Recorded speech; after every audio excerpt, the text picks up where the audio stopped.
Hey everyone, I'm back with another K-pop demon hunter food, Korean kimbap. This kimbap is actually my mom's recipe, and it's unlike any other kimbap you'll find anywhere. It's truly one of a kind, and honestly, the best kimbap I've ever had in my life.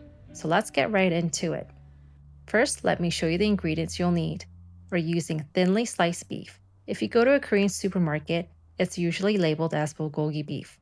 You'll also need yellow pickled daikon radish, avocado, wasabi, and yes, that's right, spam, one of Korea's classic staple ingredients. If it's available, I personally like to use the low sodium version. Okay, let's make a simple bulgogi marinade. In a bowl, mix soy sauce, oligodang, or you can use honey or sugar, and sesame oil. Mix well and add the beef. Soak the beef in the marinade and add minced garlic and massage it into the beef. Time to cook the bulgogi. Cook on high heat. Once done, it should look like this. Next up, spam.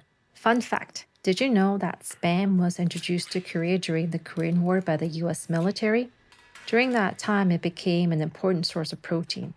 It was basically survival food. It's so interesting because spam doesn't have the same cultural love in the US or in a lot of other countries.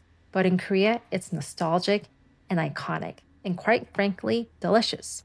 Okay, enough about spam history. Slice the spam into long, thin strips like this. Now add it to the pan and stir fry until it starts to brown and gets a little crispy on the edges like this. Now let's season the rice. For this recipe, you will need to use sushi rice, and sushi rice only.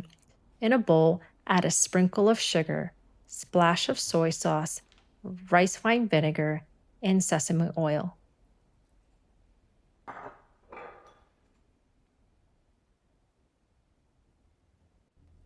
Then mix it into the rice using a rice paddle like this, or spatula will do. Set the rice aside to let it cool. And let's cut the avocado into long, thin slices like this.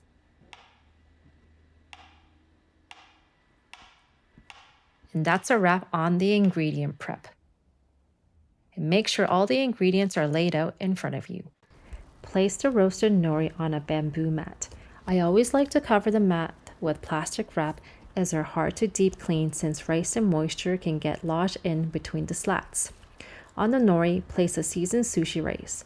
Make sure to spread it thinly and evenly. You're supposed to leave about an inch at the top edge with no rice, but I like to break this rule and take it up closer to the top edge. Start placing ingredients on the rice about half an inch from the bottom. For the spam and avocado, make sure all the pieces overlap. Otherwise, there may be some kimbap pieces without spam and avocado after cutting it, and we definitely don't want that.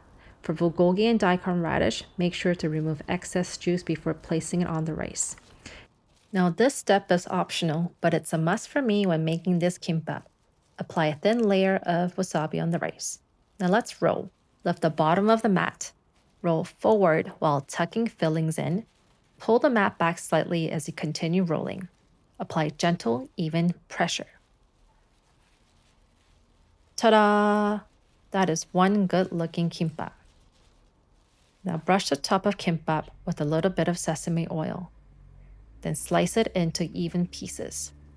It's really important to use a sharp knife, otherwise the fillings may shift and you may end up with messy cuts.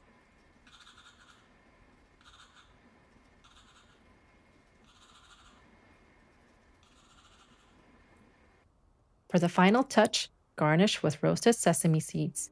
Enjoy!